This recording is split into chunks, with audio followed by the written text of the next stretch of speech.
And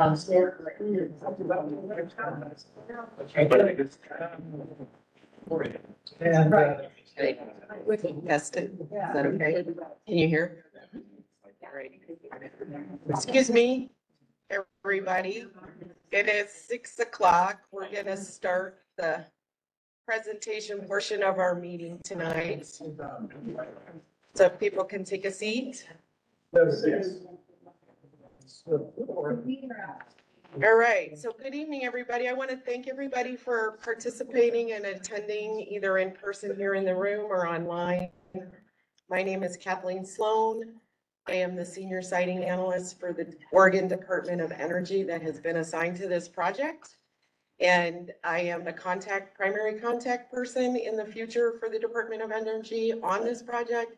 If you have any questions or comments or you need information, I will post a slide later in the presentation that has more of my details, but they're also in the public notice. We have copies at the back of the desk in the back if you need it. But I just wanted to introduce myself and thank you all for taking the time to be here tonight. I would also like to take a moment and just introduce the other members of the Oregon Department of Energy Siting Division that are here tonight. We are the hosts of the meeting. My supervisor and our policy analyst is Sarah Esterson, here to my left. To the back of the room, you might have met her as you came in, is Erica Ewan. She is our comms specialist, communications specialist. And at the desk back there with her, not only does she have the computer to sign up for notices, she also has a paper comment form. If you wish to speak tonight in public comment period, we ask that you get one of those forms from her and fill it out so that we can call you up by name and have the information of your name and address so we can follow up with you on your comments. You can also provide comments through our online comment portal. The information is in the notice, and we will have a microphone open for public comment after the presentations are finished. Just some general housekeeping that I wanted to start with is we have restrooms across the hallway to the left outside the door. And most importantly, the emergency exits for this room are out the hallway to the right. There's an emergency exit door should we have to evacuate the building for any reason. So I just want to make sure everybody understands that. We also have in the room the project proponents, the Pacific Power team. John Anello is in the back. He will also be speaking later tonight, and he can introduce the rest of his team when that opportunity arises. So I just wanted again to thank everybody, and we have people online that are participating.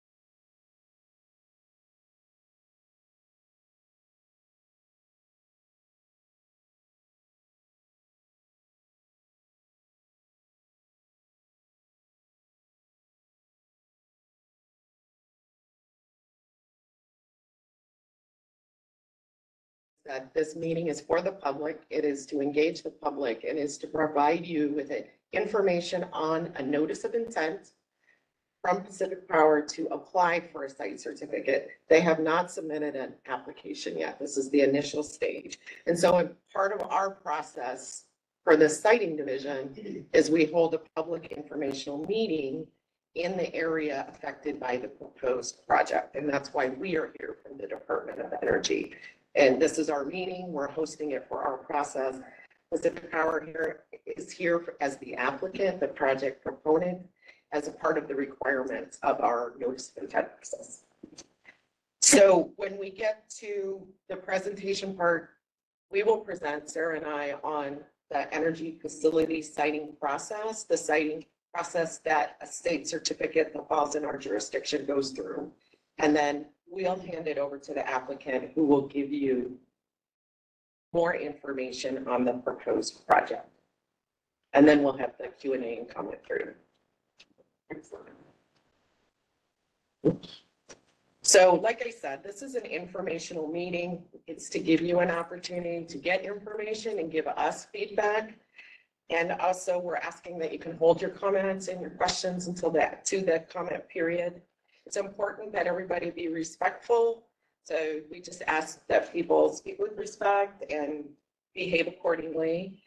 And we have a lot of material to cover, but the process should be beneficial to you if you have participated and come in. So just some background on the application or the notice of intent that we have received. On April 27th of this year, we received the notice of intent submitted by Pacific Power. And that is it's the very first step in our process, like I said, and that initiated our issuing the public notice, issuing it in the paper, mailing it to affected property owners, and scheduling this meeting. Next slide.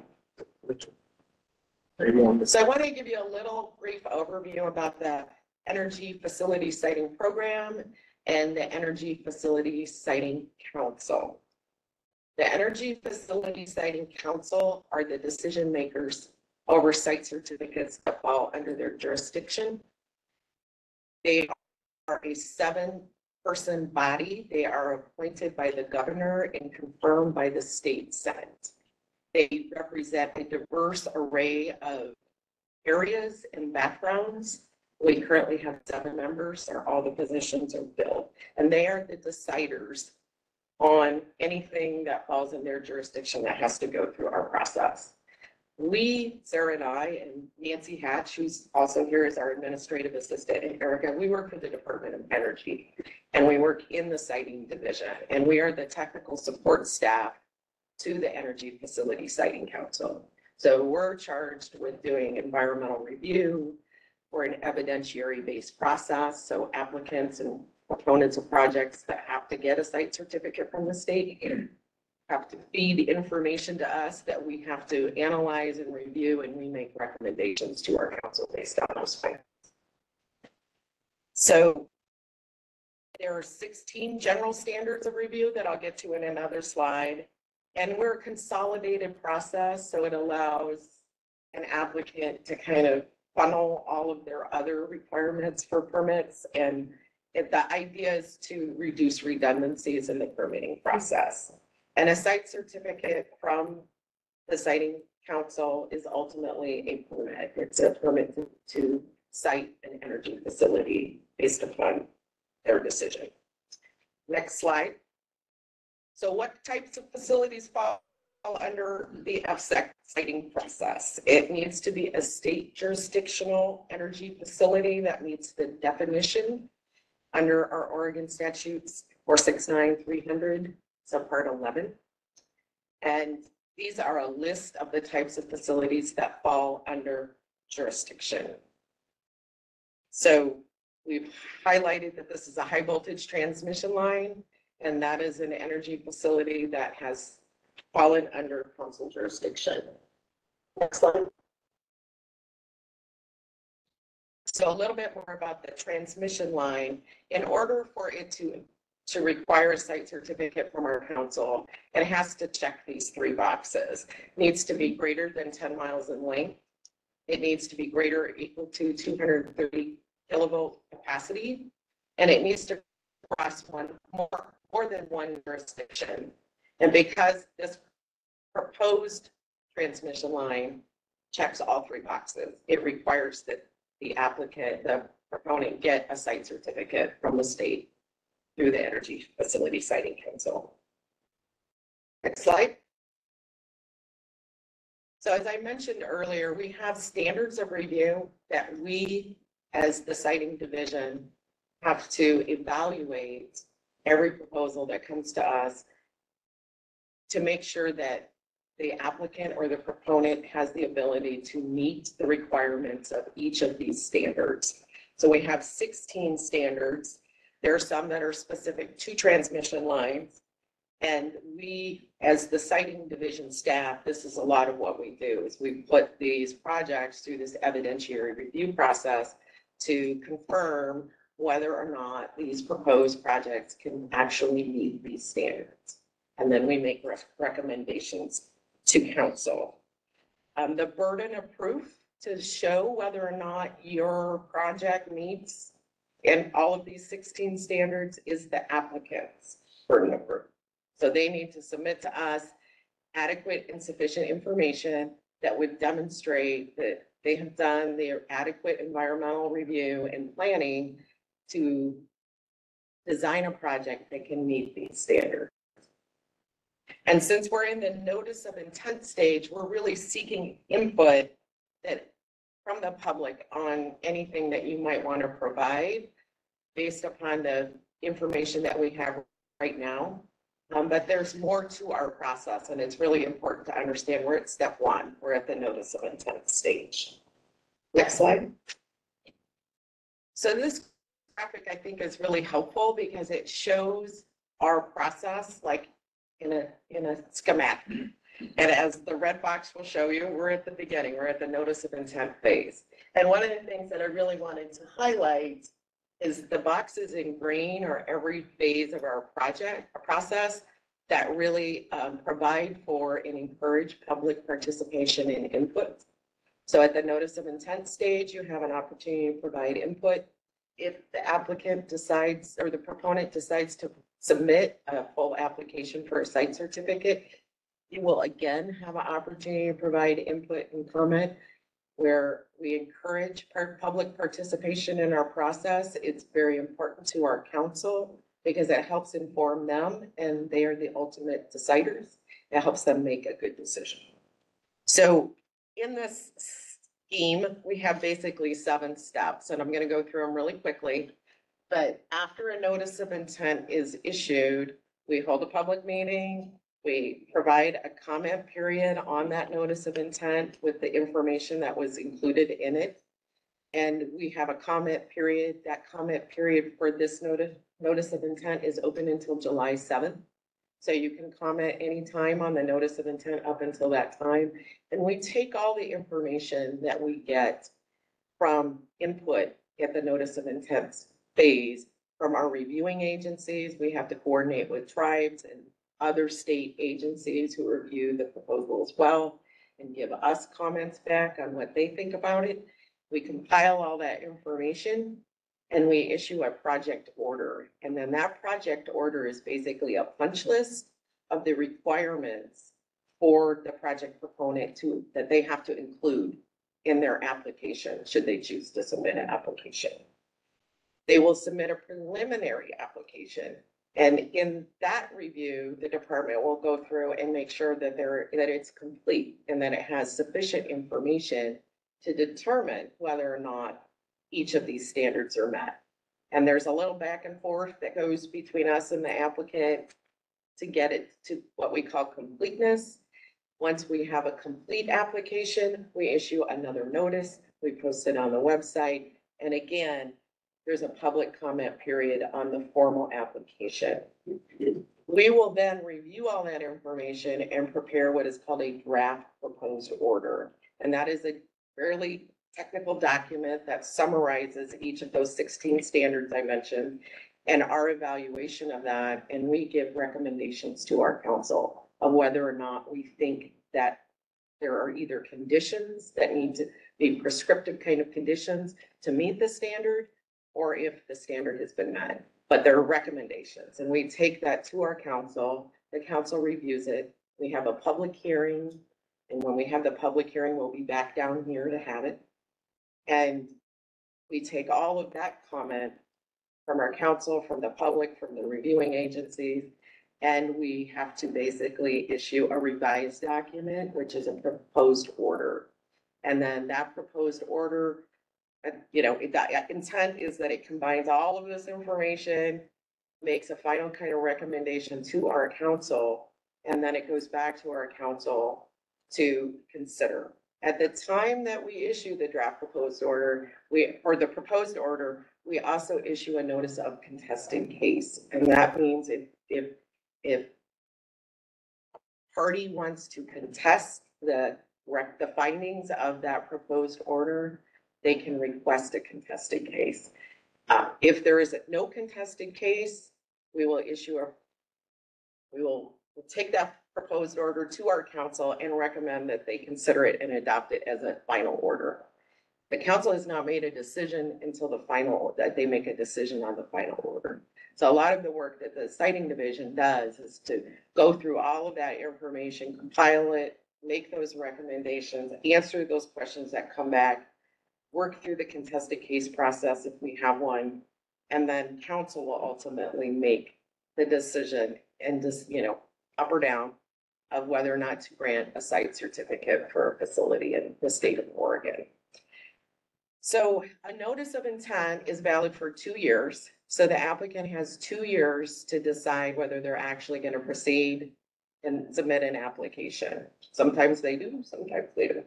So at this phase, that's what I would say to be determined. And it's not our decision that they're going to submit an application. It is the project proponent's decision of whether or not to move forward from notice of intent to application.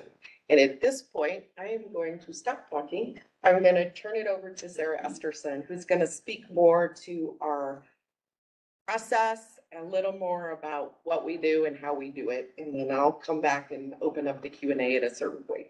But thank you. Prior slide. Back on the slide.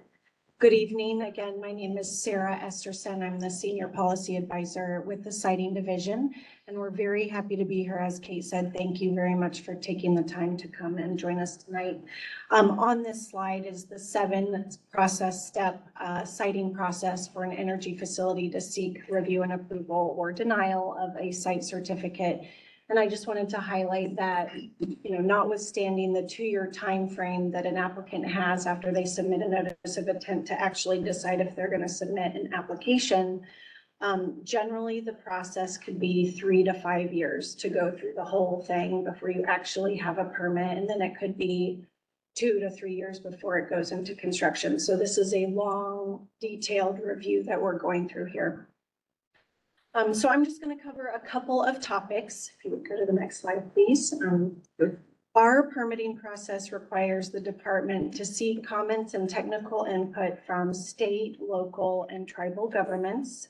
And these entities, these agencies have a specific term in our process. Kate just referred to it. It's called a reviewing agency. Some examples of reviewing agencies that are applied to the proposed Lone Pine to Whetstone transmission line include habitat biologists from the Oregon Department of Fish and Wildlife, specifically their local Rogue Watershed District, jurisdictional coordinators from the Oregon Department of State Lands, staff from the Oregon Department of Agriculture, specifically the Native Plant Conservation Program, and the Land Use and Water Planning Coordinator. So those are all examples of state agencies we're required to coordinate with.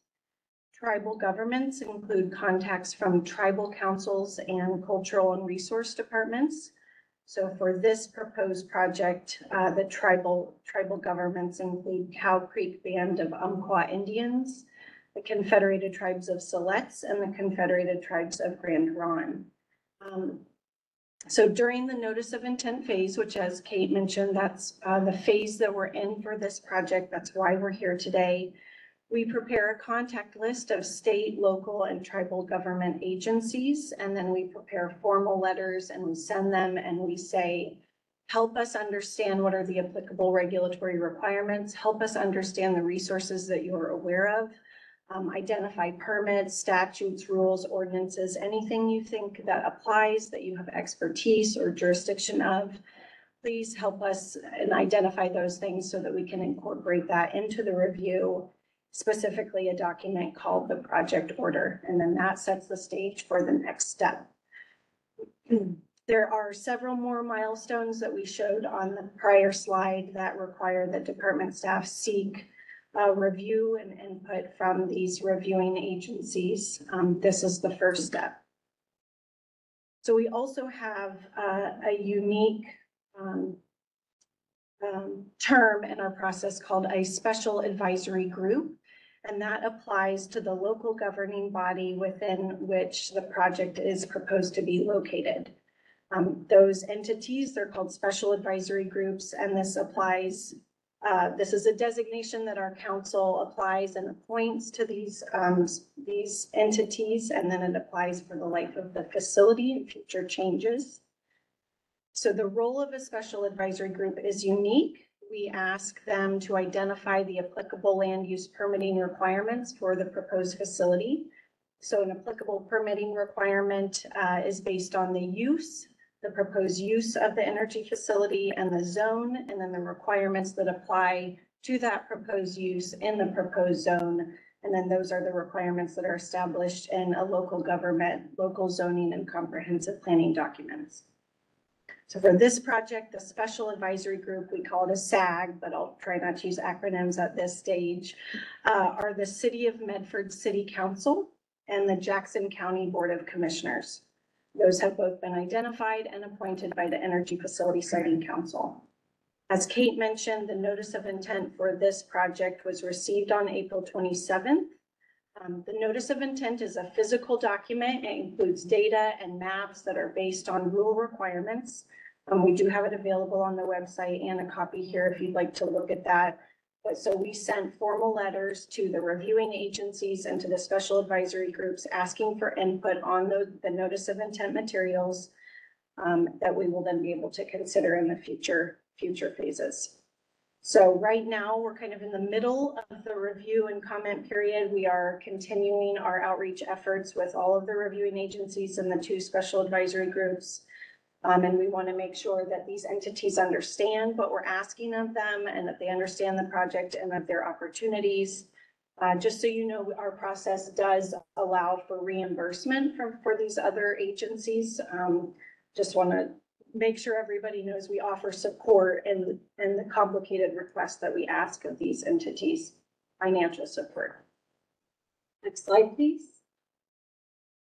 So the next topic we'll cover is the topic of study areas.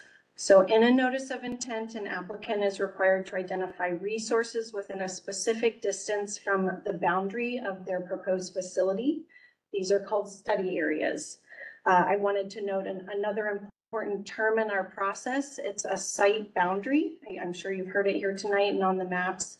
The term site boundary, it's in our rules. It refers to the boundary of the proposed facility, any supporting facilities, and temporary laydown areas. And that will be used throughout the process, the site boundary of the proposed facility. So the study areas that start in the notice of intent extend from the site boundary. The study areas are established at a default distance, and we've shown here on this bullseye. So for different resources, the study areas differ. I wanted to note that the site boundary for this project is defined as a 500-foot wide corridor that extends the length of the 2 routing options, so 10 and 12 miles in length. Sometimes we have 40,000 acre site boundaries. This one's a little different for a transmission line. So then back to the study areas, what we're looking for in these study areas and the notice of intent is to make sure that all potential environmental resources within a certain distance that could be impacted by the design, construction, or operation of the facility are identified. If there are resources outside of these default study areas, that's what we're trying to figure out now. That could be impacted, then we want to know about them and we would expand that study area to capture an adequate impact area. Similarly, the study area could be much smaller. An example for protected areas, which is a term in our process, if there are no protected areas that could possibly be impacted by construction or operation of the facility beyond 2 miles, we could reduce that study area. So I wanted to give you just a couple examples. This shows that the study area for the land use evaluation, for the wildfire evaluation, and for fish and wildlife habitat impacts extends from the site boundary out to a 1/2 mile. So this means that the applicant in the notice of intent needs to evaluate fish and wildlife habitat and species out to a 1/2 mile from that site boundary. Similarly, for wildfire risk, they need to evaluate vegetation and risk out to a half mile and so forth. So it's something we think is quite important for the notice of intent, and it's a part of our outreach with the reviewing agencies and the special advisory groups as they have the local knowledge of the resources. So we're working very closely to see, are these study areas adequate to capture the impacts? And we're very importantly, our Jackson County and City of Medford, where we're really wanting to make sure that the land use and public services evaluation in the study areas is adequate. So members of the public are welcome to weigh in and comment on resources in the same way that we ask reviewing agencies and special advisory groups. Any resources that you're aware of that you feel should be protected or that you have knowledge of, you are welcome to provide that in your comments. There are many topics that our permitting process doesn't cover, doesn't require an evaluation of. So this is why you really need to understand the applicable requirements in this process and whether your issue or your concern is connected to a regulatory requirement. That then allows it to be incorporated and under the jurisdiction of the council and considered in this permitting process. As Kate mentioned, we're accepting public comments on the notice of intent through July 7th. And the intent of that comment period is to seek input on your concerns of the impacts that you believe might be occurring or could occur from the siting, the construction, and operation of this proposed project, both options included. Please do try to be as detailed as possible with your comments. If you have concerns, try to identify the standard or the requirement you believe that issue is connected to. For example, if you're concerned that one of the routes might impact your farming operation or your farming practices, if you could explain how you believe that the project, the siting, the construction, or operation would impact your farming practice, please provide enough information to support that so we can figure out how we can incorporate that in. And all comments are provided to the applicant. They're made publicly on the comment portal. But as the more clear and detailed you can be, the better ability we and the applicant have in evaluating those concerns and considering scoping of an environmental impact assessment or even redesign. Okay, and then the next slide, please. We'll just briefly cover our complicated land use standard and process. As Kate had mentioned, there are 16 standards or regulatory requirements that are those of the Energy Facility Siting Council, and that every developer seeking a site certificate has to evaluate and demonstrate compliance in order to get approval of a site certificate. One of those standards is the land use standard, and this is the standard where we incorporate all of the applicable requirements from the affected local jurisdictions. So from the City of Medford and Jackson County, we would incorporate that applicable local criteria into the process and do the evaluation. Now, in our process, it's a little unique where our rules allow a developer to say, I'd rather go to the county for this land use review. They can choose to do that and then bring that review and potentially approval through our process. We haven't yet had a developer choose that option to date. And for this project, the applicant has maintained the land use review through the state process, although they have until the time they submit the application to change their mind should they choose to do that. Of interest, this facility is proposed to cross numerous zones, zone districts, and overlay districts. We have 2 jurisdictions, City of Medford, Jackson County. With all of these different zones, districts, overlays, there's numerous requirements that will have to be evaluated, which is why we're really intending to work closely with the city and county to make sure that evaluation is adequate, accurate, and consistent with how they might do things here. And with that, I will hand it back over to Kate to give some details about the proposed facility. Thank you very much.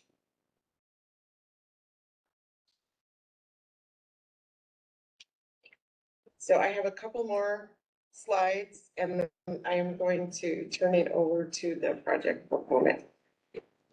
So, okay, we're on the right slide. So as you all know, if you're here in the meeting, we did, as we noted, receive the notice of intent on April 27th. There are two proposed route alternatives in that notice of intent. The proponent, Pacific Power, has indicated that while they have two identified routes in their notice of intent, their intent is to construct one of those routes.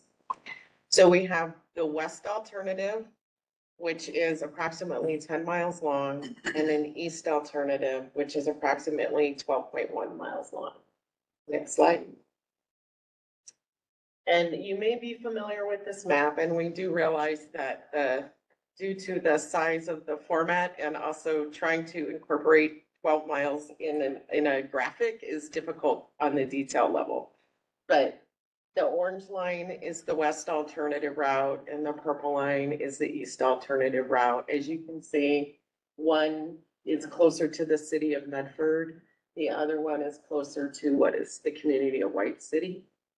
And the intent is to connect the line between the existing substation in Lone Pine to the existing substation in Whetstone.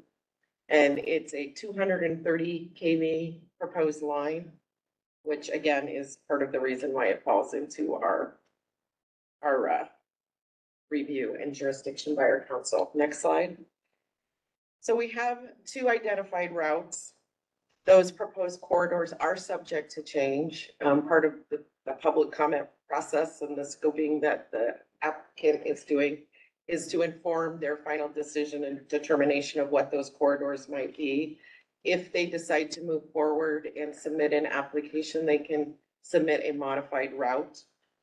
And the applicant must consider public comments in selecting that corridor and justifying it in their application. An applicant for a site certificate for what is a jurisdictional transmission line must provide a corridor assessment as part of their application. And as I noted, they do have the ability to make some tweaks and changes in that proposed route. So if you're interested in this project and the potential for its design and final route proposal, it would be imperative to pay attention and provide input and sign up for our updates so you can find out when we get an application and when the project information comes up. And I believe at this point, I am going to stop and I am going to introduce John Anello. Let him talk a little bit about Pacific Power and their proposal and their notice of intent. And then when he's done, I'll give a little bit more background on how to provide comment. We're going to open it up for public comment and questions, and then we'll take it from there. And there's some more information I'll provide. But welcome, John. Thanks. Am I close enough? Can everybody hear me? Yeah, my name is John Anello. I work for Pacificor. We have from Pacificor here tonight, Cooper, who is our regional business manager, and the construction project manager who, where the line ends up being located, he'll be out actually on the ground during construction a lot of the time. And his name's Dave Schober. He's sitting over there. We also have an army of support from Power Engineers. They're our consultant on the project. They're helping us gather all the information that what you just were presented on that EPSEC's going to require for us to justify the existence of the line as far as the impacts that it has on the community. Go ahead, next slide. We're a public utility, so as a public utility, we're required to serve the public. We're required to serve the grid and deliver electricity safely and consistently throughout our service territories. And because of the requirements, we have planning guidance that are called transmission planning requirements. And they come from WEC, the Western Energy Coordinating Council. They give us issues and say, if this substation were to be brought offline for whatever reason, could you consistently serve power to your community? if this transmission line were accidentally knocked off service, could you consistently serve power? If the answer to those questions is no, we are required to come up with some way to serve power in the event of loss of whatever it is that they have asked us about the losses of. Again, substations, transformers, transmission lines. So this project is a requirement because the current system down here, if we lost one of our two substations or transformers in the substations or the lines that go between those substations, we could not serve the community. And so in order to make sure that we can consistently serve the community, this is a requirement. We have to do something. And the project that we've developed is this development of a new 230 line between these two cells. You guys have already seen that there are two routes, the east and the west. We've done tabletop studies to try to find the least impactful routes that we could offer to the FSEC process. As you can imagine, there is no route we can come up with that doesn't have impacts. There's no routes that don't impact some property or owner or other. But we do the best we can to try our best to minimize them. And then through the FSEC process, we're required to show that we've minimized or met mitigation requirements for the impacts that we still have on the community.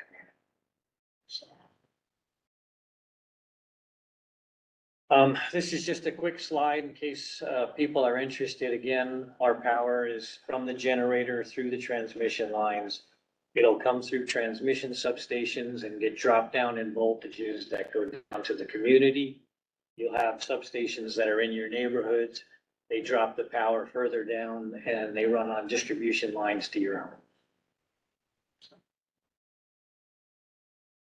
For this project, both routes are going to have a variety of different structure types. The most common structure type will be what we call the H-frame. You can see it's kind of a letter H. That's the two wooden poles with the X brace in between them. Those are going to range up to about 80 or 90 feet in height.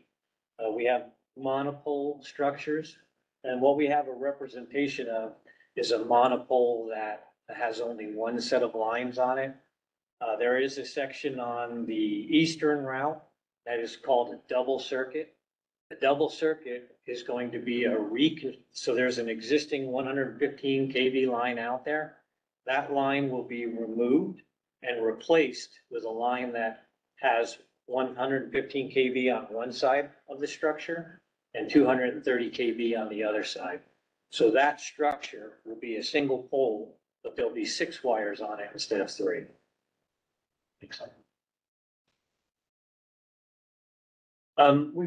She's already kind of touched on what we're required to look at as far as our routing study is concerned. We have to look at ecological, environmental, archaeological impacts to the community as far as just general services. So all of these are requirements, and through the study process, we have to present to the ODOE what the impacts will be. And this, by quantifying all this, it allows us to select, again, the least impactful route.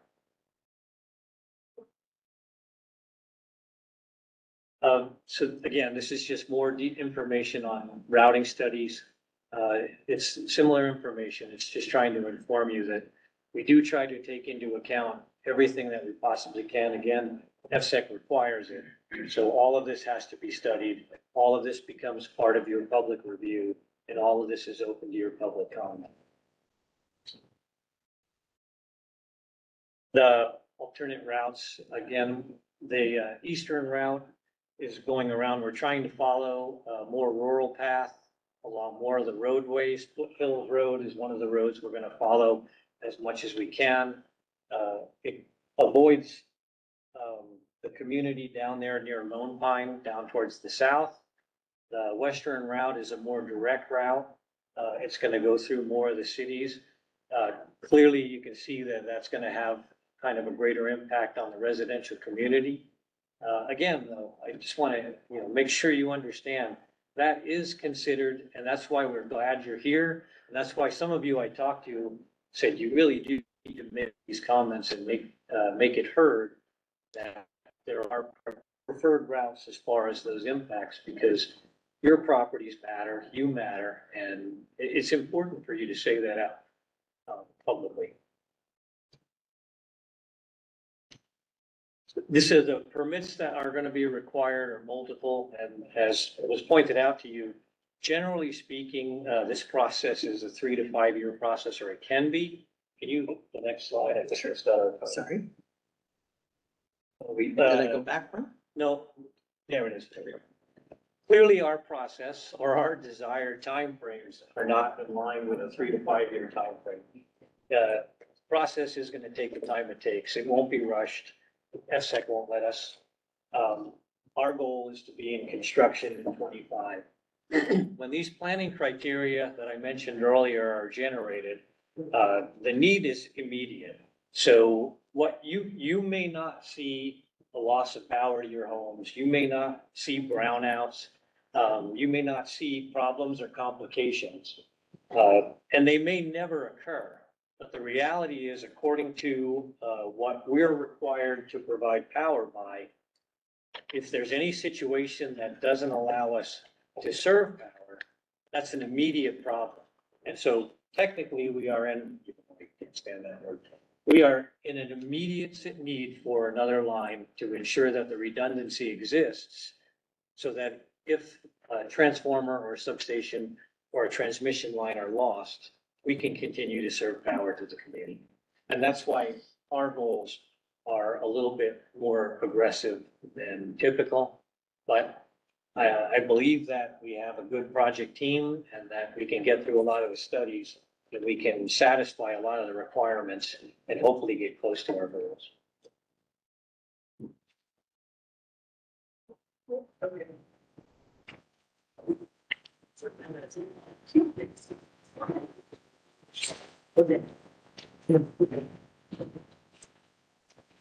All right, so can we get the next slide? Okay, so now we are at the public comment period of our meeting. As we noted, the public comment period is open from the time we issue the public notice on the notice of intent. It's open until July. But tonight, we really wanted to provide the opportunity, particularly to those on the phone and in the room, to ask any clarifying questions, to make comments if you feel that you will need to make a comment or you want to make a comment. You also have the opportunity to provide comments through our comment portal. I'll talk a little bit more about that in the following slide. But it is important to realize this is a public informational meeting. It is a public comment period, but it's not a public hearing. We do have a public hearing built into our draft proposed order process. But it's important, I had mentioned in that one slide that showed all of our 7 steps, there's what's called a contested case process. You do not have to comment tonight or on this notice of intent to participate in a contested case. It is a requirement on the draft proposed order, should we get to the point of an application and issuing a draft proposed order. So that is important to know that distinction. And so on the next slide, I know it's gonna be hard to see, and that's why I really encourage people to make sure they get a copy of our printed notice, because it has all the links and information. We have an amazing website at Oregon Department of Energy, and it has a wealth of information about our facilities, the ones that are approved, the ones that are under review. There are ways to submit and participate through comments. There's an online comment portal, so if you don't want to write us an email or write us a letter or write them down on a comment card or make them in public on the record, you have the ability to go into our online comment portal. Some people already have, and provide comments there. We also have what is called a siting docket. It's available on that same comment portal webpage, where you can go in and select this project and see all the comments that have been submitted. We also will make this meeting available online. So it's recorded. That recording will get posted on the project webpage. So if you want to go back and listen to what people said or just better understand what we've been talking about, there's also that process there. So I just really want to encourage you to engage and take advantage of our technology. And as I had mentioned before, Erica has been back there signing people up for our, what we call our click dimensions list. And that allows you to sign up for any and all notices through email from the Department of Energy. You just want to hear about this project and nothing else. You can do that and just select this project. And if we have your email, then you'll get all of these updates and notifications when something gets updated to the website or a new phase of the project. It's notice. You will also, again, get that kind of electronic notice. And we also do hard copy, we do snail mail. You can write us a letter, send us comments, by mail. So on the next slide, and all of this information is in that public notice that we have copies in the back. This is my contact information. So I've been assigned as a senior siting analyst on this project. Feel free to reach out to me at any time if you have any questions or want information or get updates.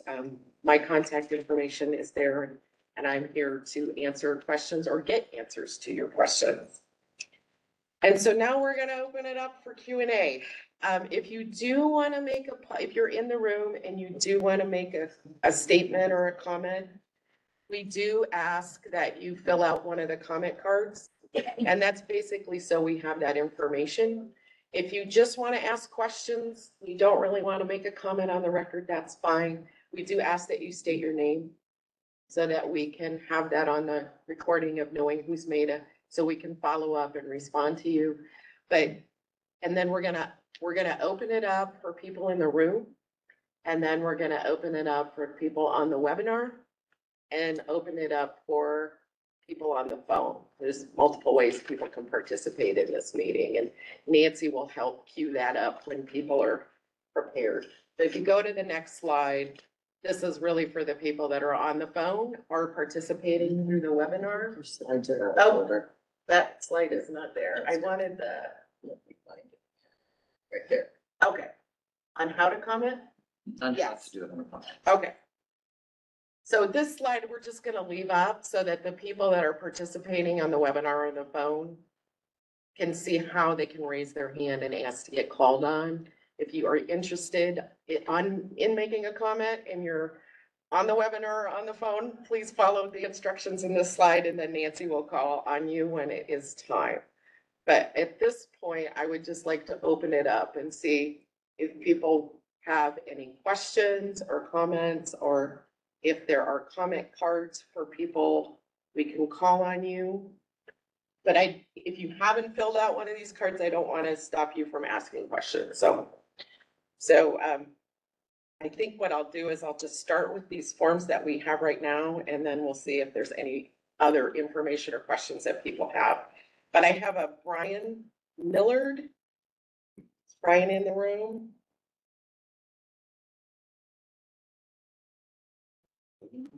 Going what? Maybe not. Okay. How about a Brian with a C? Brian C? Okay. All right. So I'm just wondering, how does this benefit me? So if you don't mind, can you come up so we can get you on the record? If you can state your name, the mic is on. If you do want to comment or ask a question, you can just. Sure, here, thank you. So you want my name? Sure. Brian. Why? So I'm just wondering how this benefits me, the landowner. I know you said that it will, something goes out, a little safety net, but what do I get out of it? You guys are putting lines over my property, big towers next to my property. How does this help me? So when you're asking for specific benefits, the ensuring that the grid won't get interrupted and power flow won't get interrupted, that is the benefit that is going to be seen by the landowners. Beyond that, there isn't a dramatic benefit to a landowner to have lines over their properties. So it's just the continued flow of power. So, have you guys done research on how this affects property value? We haven't, as a company, done specific research, but we get this question quite a bit. And the only answer, and it's not satisfactory, that I can give is, if you look on the internet, there have been studies that have supposedly been done. And what they indicate and what you'll find is, some of the studies will say it has no impact. Some will say that it has some slight impact on costs. And other studies will say that all it impacts is a time or fail. But as a company, we haven't done any studies ourselves. Will you do studies, or is that not a concern? You guys? We don't plan to do any studies to determine a true impact on property value for the existence of lines. What about health for humans, animals? You're referring to EMF, electromagnetic forces, those have been studied, and again, we get this question on most of these public comment periods, or through the public comment periods, and it may not be a satisfactory answer, but we construct our lines in a manner to reduce the EMF down to a signal that's below any that have any association with any human health concerns. So we feel that based on the studies that are out there, based on scientific data, our lines pose no threat to the public. EMF drops off dramatically with distance. And so even with a linear source of EMF, which a transmission line is, the signal drops off with the square of the distance. So what that's saying to you is the power of that EMF signal drops off dramatically. And we have done our own tests through consultants to find that you will have EMF signals in your home. Heating blankets are some of the highest. They provide a much greater EMF signature that you deal with during the winter than you'll ever see from a transmission line. In regards to that, you said little to no effect on humans.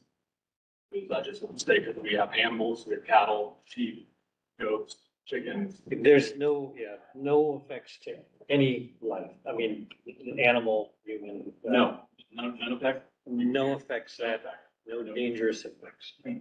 That's the way, based on everything we've known and all the data that we've seen, there is no effect that EMF has. That's proven.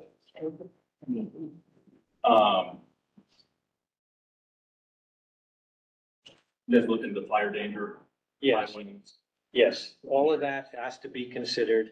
And the maintenance of our right of way has to be such that that fire danger is reduced down to the level that it is. Some of you may be seeing where now we're telling people that we have power being turned off in remote areas where when the winds and the temperatures get to a certain time during the summer or fire danger, we're doing preemptive line de-energizations. So all that has to be considered as part of our projects.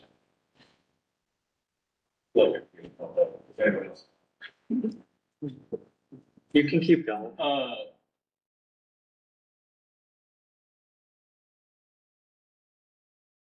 I can tell you that I know, I truly understand. It's not a joyful part of my job to go to a property owner and tell them I have to build lines over their house or near them. We're never going to build over your home. So the only thing I can tell you is that some of my answers are not going to be satisfactory to you no matter what I say. I'm aware of that. I'm not going to try to dissemble or try to trick you. I'm going to be straight up because I'm going to get caught if I tried to lie. So ask anything. You may not be satisfied with the answer, but don't be afraid to ask it. It's important to you, so it's important to me. Are you a parent by any chance? My what? Parent? Yeah, I have 3 sons. So if you were to have property with lines going over your property where your kids play, would you let your kids play out there? Yes, I have houses with lines there on both transmission and distribution. And I have no problem with them playing near a substation. I mean, I work in them all the time. I don't feel the least bit threatened by them. I have no health effects. I can tell you that there are no studies out there that indicate electrical workers have a higher incidence of any other type of health effect that non-electrical workers have. And they're around power lines and transformers and substations every day, all the time during their workday. When these, government, state entities want like the,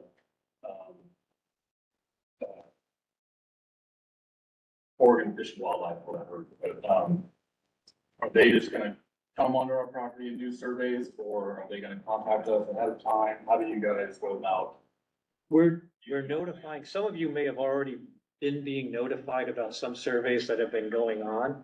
So yeah, we're not just gonna just show up one day and without your permission, start walking on your property. We're sending out mailers. They're making phone calls ahead of surveys. And they should be knocking on doors. If it's a residential community or property where there's homes or somebody that's clearly living there, we should be knocking on the door or leaving a hanger, letting you know what's happened and what we're doing and why. So no one should ever just be showing up on your property. And the reality is, if they show up and you don't want them on your property, you tell them not to go. And they should not force their way onto your property. So the surveys are all done with your permission. And if you don't give permission, then the surveys won't happen on your property. Is there any compensation? There isn't compensation for the surveys, but when the process gets to the point where we're requesting easements from you, if the line's going near or on your property, there's compensation for them. Compensation enough that's gonna fix the value of my house, or is it just like a pocket change? So the right-of-way process is, it's a give and take or a go back and forth, however you want to say it, the way that makes it sense. It's a negotiation. The way it works we have a fiduciary responsibility to our ratepayers. So we're not like a solar farm. That's the big thing everybody tells us is solar farm just came and offered me 9 times the value because they want to put a solar field on my property. I can't do that. I can't just offer you that kind of money because I'm obligated to ensure that I'm keeping costs as low as possible for the rates for the other ratepayers. That being said, if I am not taking your property, we value the area that we are running a line over. So let's just say for ease, it's an acre.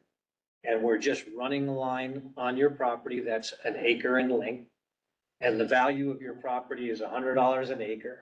We're gonna offer you $80. We're gonna come at 75 or 80% of the value because it's not taking it from you. And you're still allowed to use that land to do quite a bit of what you planned on doing. Generally speaking, you just can't build structures underneath a line. When we make that offer, our biggest goal, my biggest goal with our right-of-way agents is to be out with handing you that offer in person. Because I get it, like I said, I've been on the other side of this, so I do understand how it feels. And that when I come to you and I say, hey, I want to throw a line over your property and I'm going to give you $80, 90% of you are going to be insulted and throw it in the garbage because it's not what it's worth. Because I got to deal with this line for the rest of my life. I got my kids that have to run around under it like you're worried about. I've got animals that I'm grazing underneath it, which I'm worried about. Well, the reason that I want to present it to you in person is because what I want to get across is I am offering you this value to start. You can come back to us with what value you feel it's worth. The good news is on your side, you don't really have to go over the top trying to justify the value. You can you can come back with a reasonable request for more money and it's considered. Well, our last question, which route would you prefer? East or west?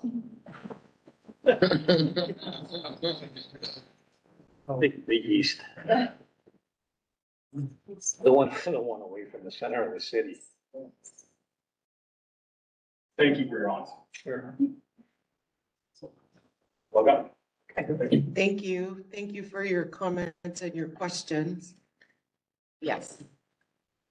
Sarah has a couple of things she wanted to know. Yeah, no, I just, as we're trying to overlay our process and the regulatory requirements, I just wanted to offer to you, sir. So one of our requirements is a need standard. So for all transmission lines have to demonstrate there's a need. So there's requirements for that. They'll have to meet that.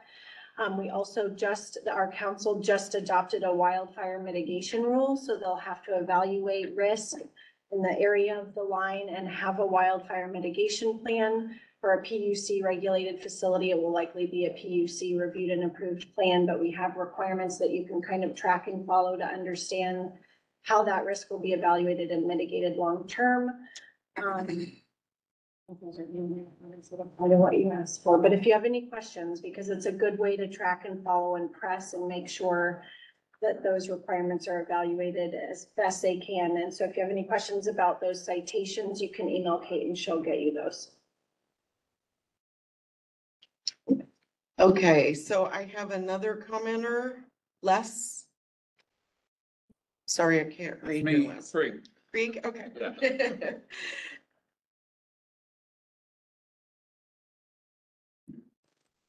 Yeah, Les Creek, 2450 North Foothill Road.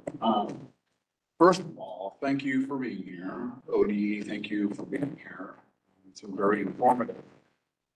You know, I'm going to start by saying I don't think there's anybody in this room who doesn't value and appreciate the strong utility infrastructure that we have. And I understand the need for redundancy. I get that. But the point I think I want to make to you and to ODE is, I guess, I don't understand why this needs to happen. PBNL already has 230 kilovolt lines that exit Lone Pine substation, head east up the hill. And then parallel Foothill Road, a good 600 yards up behind residences, away from people. And you talked a lot about the impact, lessening the impact. And can you help me understand why there wasn't a proposal to piggyback or parallel those lines and not intrude on our communities, our families, not impact our property values? It seems like that would be a real feasible alternative to doing what you would propose to do to us today. Well, the first thing you have to be clear on is what we have to do is get from Lone Pine to Whetstone. So you're already limited by your endpoints. You have to get from one to the other. Now you're limited in paths to get between. So our routes do try to follow lines as much as possible. That's why we're going, and I don't remember the names of the roads to the north, but near Kirkland Road, where we're going to be double circuiting along next to the 115. So we do try to account for following existing easements to impact people as least as possible. It's also why we're following roads to the best that we can, because roads are already an impact. One of the things that WEC requires of us is that if you have a circuit that serves a purpose and you're going to build a second circuit that serves the same purpose, you can't have them in close proximity or to each other or on the same structures as each other for a long period of time. So it would be no different than if I had two plugs for a lamp and I plugged them both into one socket and they both ran to the same light, and then I put them right next to each other on the ground. If I run them both over and cut them, they're both gone. They don't serve the redundant purpose. So they have to be separated in order to serve that redundant purpose. Can you grow that? What is separation? Say that again. What is separation? What constitutes separation? What does that mean? How far apart do they have to be? In most Because we're cases, talking about a really wide open area that seems to be readily available for a second set of lines. yeah, in most cases, it's what they look at the ruling span distance, and in this case, it would be about 600 yards, 600 meters. So even if I paralleled, now I'm 600 feet away from an existing line and not bumped up and next to it, like I can lines that are not the same circuit. I have now increased the impact because now I have property that's stuck between two power lines for 600 feet or 600 meters, 600 yards. I don't know if that makes sense, but all of that is taken into account in order to try to find a route that, again, it's gonna be the least impactful that we can get in. So I understand what you're saying, and this goes back to what I tried to say earlier. I don't know that I'm gonna give you an answer that's gonna satisfy you. But we do look at all of what you're bringing up, to try to find a route that would follow, existing lines, existing roads, all the way between two substations. Even if we do that, we're still gonna find people who are impacted and who are gonna be angry and say, why didn't you put this line around that hill where I wouldn't see it, or it's not next to 17 other lines? Okay. Okay, thank you.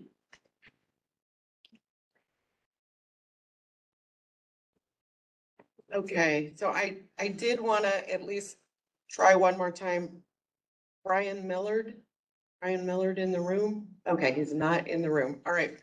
So that's it for my comment cards. Before we turn it over to the webinar and the people on the phone, is there anybody else in the room that wants to ask a question or make a comment?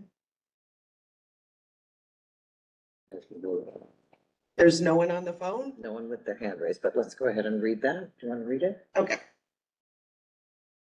So for people who are on the webinar, in the bottom of the main window is a set of icons. Click on the tab that says participants, and then click on the hand icon on the bottom right of the participant window. And that will raise your hand, and then Nancy can see you on the computer and she will call on you. And then if you want to lower your hand, you click it again to lower your hand.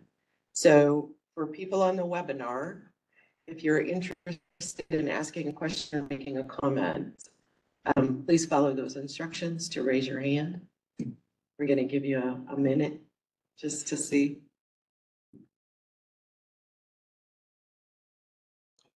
And then for people who are on the phone, if you press *3 on your phone keypad, it will also ping on Nancy's computer and she'll see you.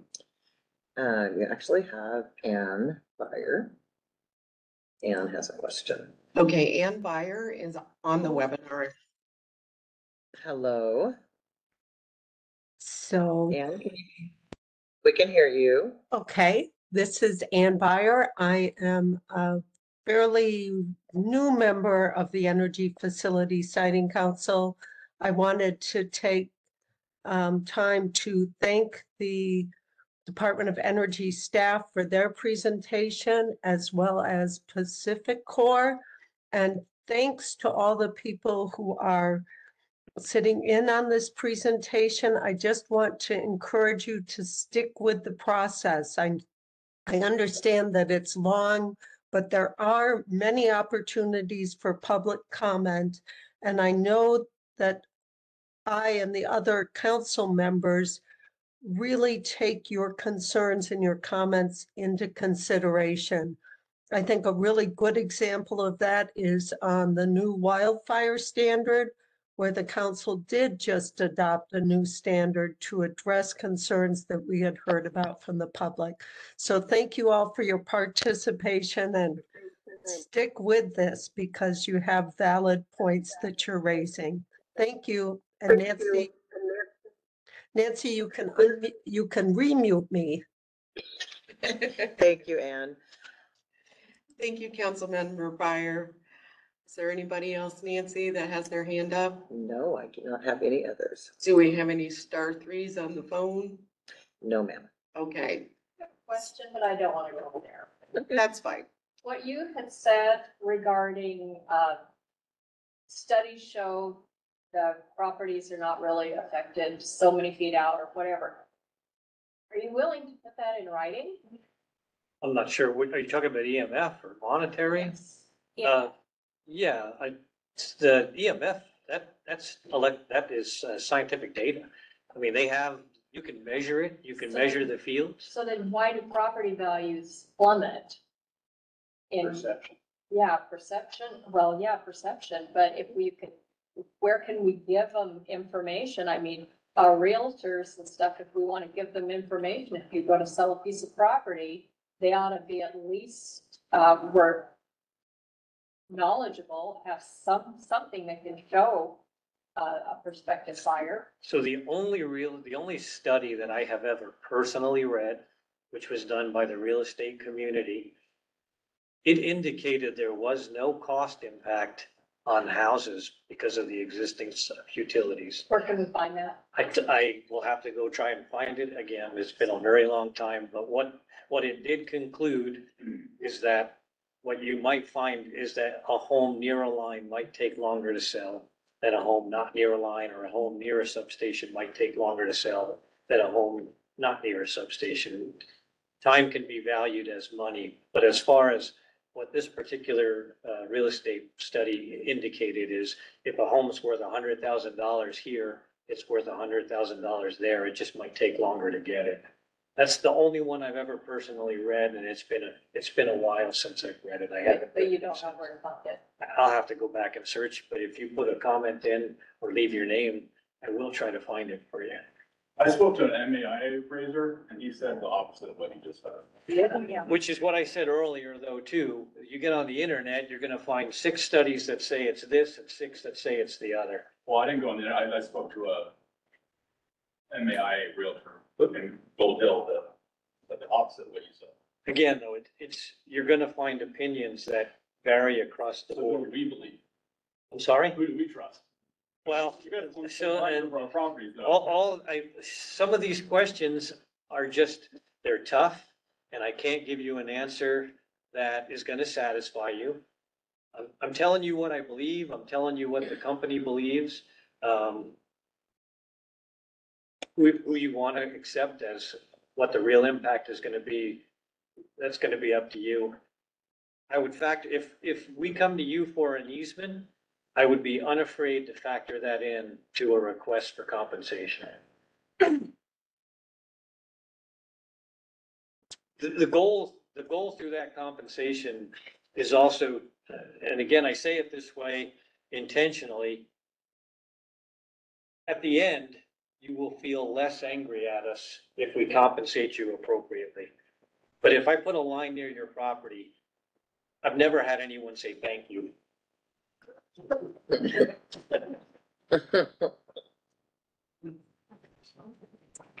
All right, any other, okay, I see, One more question.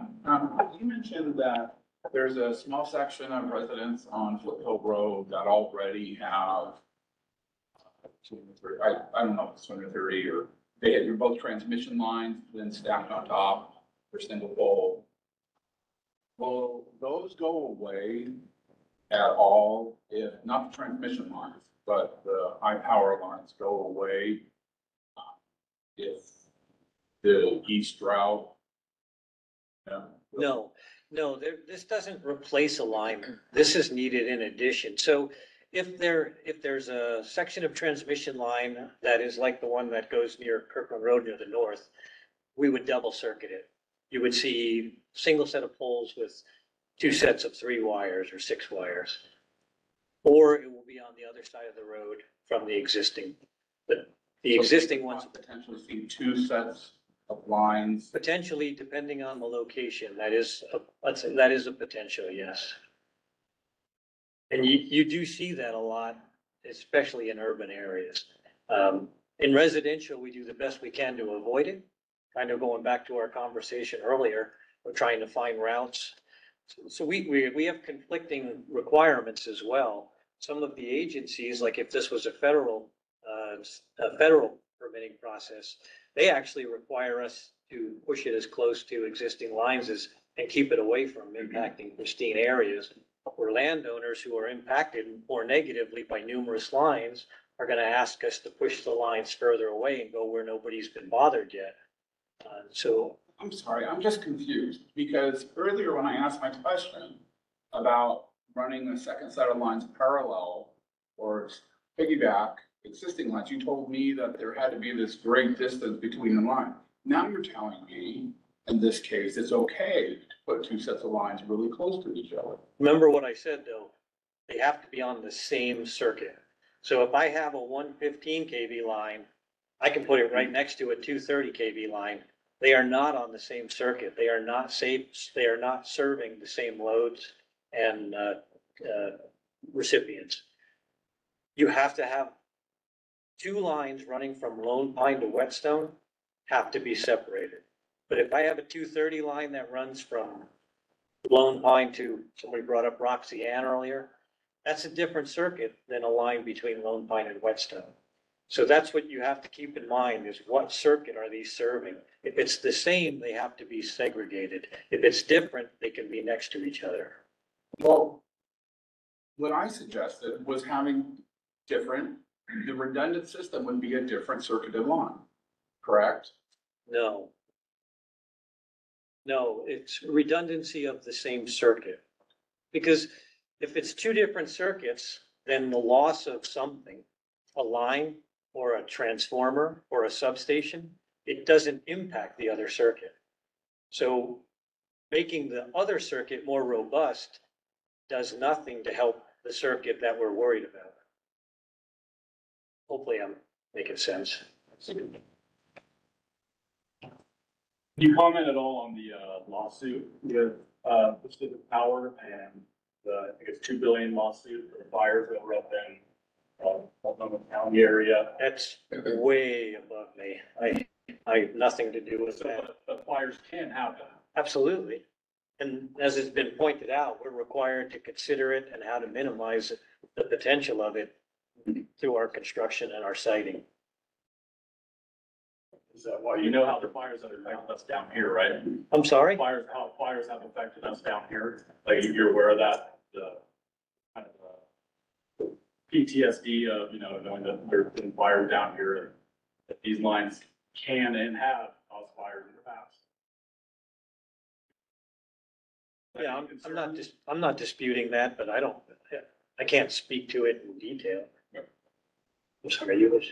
I'm sorry, I just was asking, is that the reason you prefer the eastern route? No, I believe, in looking at it and in some of our studies, to me, it seems that the eastern route is going to be found least impactful.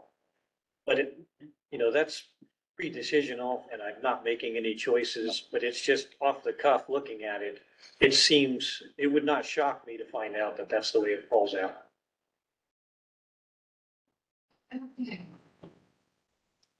So do we have any other comments or questions in the room or on the phone or online? Nobody online? And I forgot to mention earlier, there's the GIS station that I think some of you are already working at. You can give them your property address and you'll actually see where the line is proposed to be in relation to your property. So you may find that some of you don't have a line near you. You've been contacted because you're within that area that we have to study.